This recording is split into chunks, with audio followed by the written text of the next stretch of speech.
Sanibonani babukeli emakhaya igama lami nguNomcebo waphakathi. It's Wednesday babukeli emakhaya which means it's time for your favorite show which is the hustle show ezamabhizinisi. So namhlanje kwiZululand Studio TV sihleli sami lana uKwanele wakanyamvose sizoba nebhizinisi lakhe by the grace, right? Yes, by the grace. I go by lo ukuthenga ukuthi by the grace kushuthi ngomuso kaThixo, right? So Kwanele sakwamukele kwiZululand Studio TV. Angiyabonga. Balana nethuba engiphe lona. Kungumusa inkosi nawu ukuthi ngila nje kungumusa kakhulu. Right. I feel. Ngijabule kakhulu nanelithuba nje likhulu kakhulu alandele bani. Okay. Nje ngibonga nayo lokho. Siyabonga naSizululand Studio TV. So Kwanele ngicela usitshele kabanzi ngebusiness lakho lo lenzayo nanokuthi usowakuphi ubani yonke nje leyo. Okay. Mina ngokwanele Nomcebo Mthethwa manyambose udingiswayo uKwanele inkosi nje ngiyaqhubeka because I proud. Yes. Impela ngiproud kakhulu nje ukuba kaMthethwa njengoba besuke besho ukuthi singaba sebukhosini manje ngizizwa nje ngeleyo princess Majesty. Amen. Ngoba business lami it is called by grace which is ngomusa kaNkulunkulu. Yonke into siyenza esandleni sakhe. So nalokho ngakubuka nje ukuthi kungumusa wakhe nami ukuthi ngikwazile nawo ukuliqala lelo business. Yabona kanjalo. Business lami lingamakhekhe. Yeah. It's mainly amakhekhe from birthday to umcimbi membeso wena nje noma yini noma ukuthi ufuna ukuconvey imessage kumuntu wakho noma umndeni kanjalo. So wenza nje noma whatever the customer wants, customer gets. Ngiyathanda leyo part. So ngicela usitshele ukuthi usenze kangakanani uqale ibhizinisi lakho? Ngingathi 2 months. 2 months. Yeah. Okay. So ibhizinisi lakho lihluke ngani kulaba amabhizinisi abadala ababheka amakheki? Yini into obona ukuthi lihluke ngani lapha ibhizinisi? Ngingathi ngiyathanda ukuthi ngimlalele umuntu. Ngiyathanda ukuthi ngizwe ukuthi yazi umuntu khona ukuthi into ayenze nje. Mina ngifuna ukwazi ukuthi kusuka enhlizweni okay uzama ukuconveya ini ngale nto ufuna ukuyenza yabo ngikwazi ukulalela icustomer ngili-understand sihlale phansi ngisho ukuthi okay ngizokwenza into ekanje yabo ngibona ngathi kuhluke ngalokho khona umuntu owenza ibhizinisi ngoba nakho efuna nje ukuthola imali uyabo kodwa ibhizinisi lamakhekhe kumele lihambe nepassion lihambe nothando yabo. Okay, get it. So ukuqala ibhizinisi leli lokubheka bekuyinto vele esenhlizweni yakho usakhula vele noma yinto evele nje yakufikela usukhulile usibona ukuthi impilo yaqhubeka lengasoqala ibhizinisi lamakhekhe? Angeke ngisho ukuthi amakhekhe kuphela kona nje ukupasa ekitchen bekuyinto yami ngiyithanda kodwa iwona mkhakhe wangithatha kakhulu wathatha inhliziyo yami kakhulu ngakubona kumnandi ukuphekela umuntu esedla esethi esencoma kumnandi yabonke kanjani. So manje ikhekhe lisagcizet ilento oyidla igcineni. So yabo uthole leyo nto yasigcineni lento bokumnandi asigcineni. Babukela emakhaya uyayifila lento leyo Kwanele. Yabo ukuthi ingaphakathi akusiyo into nje yavele wayenza kodwa ingaphakathi ke. Yes, ngiqhubeka usitshele futhi. Into kanjalo I did nutrition. I did qualification in nutrition at DUT. Wow. So from there angeke ngisho ukuthi safocusa kakhulu kwi-baking. Safocusa emkhakheni omningi kodwa iwona wangithatha kakhulu. Mase ngithi no yazini ake ngiqhubeke. Ngoba nje e-DUT savele sakha ngaphezulu. Yabo ngathi no ngiqhubeke ngithi kuba deeper ngithola ukuthi kahle kahle kwenziwa njani into kuningi engakwazi. So ngaqhubeka ngasizwa uMama Sibisi. Ngahlase ubungane. Leyo ndawo ngibonga kakhulu kuMama Sibisi ngoba wangisiza wangisiza. Yeah. So since ibhizinisi lakho leli uqalile uyimele noma khona lapho uthola khona uxhaso esayidini mhlawumbe? Ngizimele I had to have startup njengalolo business.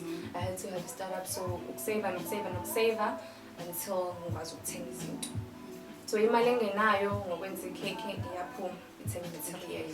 Sekuyosala ke just as any business sekusayi profit eceleni. Okay. So kukhona yini lapho mhlawumbe advertise khona ibhizinisi lakho lelo lenzayo mhlawumbe like ku Facebook kanjalo mhlawumbe? Angeke ngisho ukuthi the accounts I have are mainly based on your business.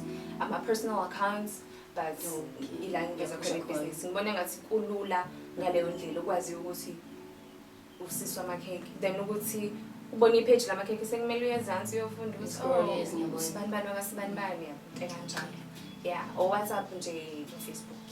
Okay. So mhlawumbe ingane support oyitholayo from umndeni wakho since uqalile business lakho leli. Ikhona support oyitholayo mhlawumbe? Inkulu kakhulu. Umndeni wami uthanda kabi. Inkulu kakhulu. Kade ngamakhekhe amaningi nje last week. Wasincisha abangasiphathela ngisho lodwa babukeli. Kodwa bakwethu. Ababhakayo bayazi whether manje khekhe transporte kahle. Amen. Njoba ngishiye ifile lento le. Kodwa yeah, kade ngamakhekhe amaningi nje last week and ubhuti wami ngisizile bangibhakisa nami ngiyazama ukuthi ngifundise lapho nalapho. Nabo bayayithanda lento nabo phela bathola ukudla nabo yabo. Okay, yes. Nabo bayayithanda lento so nje bayangisiza kakhulu nasemanini sometimes yeah because usizo ngiyadinga. Bona abantu enginabo nje. Okay, ngizwa kahle impela. So since wena ungala olundi mangayela ngisho. So abantu abenza amakhekhe abantu aba around wena noma bakhona abanye ongabenzela ukuthi umuntu uyafika ecela ukwenza ikhekhe mhlawumbe abakude maybe like uNhlungwane or A section and stuff. Baningi abantu engenzelayo kakhulu ngitholile support laka sishwili indawo yakhona ngiyakhumbula ngenza ikhekhe lilodwa nje and then after that hi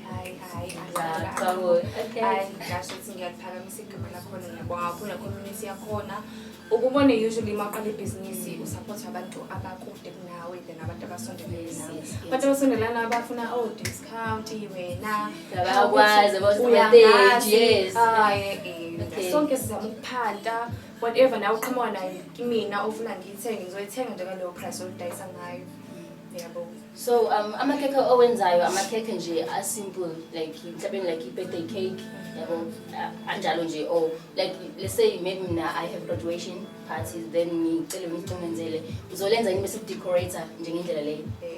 Yebo ngisho njalo because njengoba ngisho ukuthi whatever the customer wants whatever the customer gets ngiyayidinga kanjalo so mawufika kumina unesicelo ngiyasianalyze leso sicelo sakho sikhulume kahle bese ngingakwazisa ukuthi most of the products awatholakala ulundi lethu lungaka so into eyiningi ayitholakali mhlawumbe ngingaba bahedi thekwini goli uyabo so ngiyakwazisa ukuthi if ngingakwazi ukuthola lokho iyiphi option yakho option 2 mhlawumbe engakwenzela yona bese kuba ke between A and B uyaphilisana nama-customer wakhe babukeli neza uyaphilisana nawo ufuna ukwazi yonke into abayifunayo abanikeze ngendlela abafuna ngakhona so siyajabulela kakhulu lokho ukuthi sibe nomuntu la olundi onenhliziyo enhle njengeyakho and I'm so grateful ukuthi ibhizinisi lakho uqame igama uqame ngakhona it means everything like ichaza nje yonke into nje le business lakhe lele akalenze nje manje so what about i-delivery deliver kanjani mhlawumbe abantu abakude kanjalo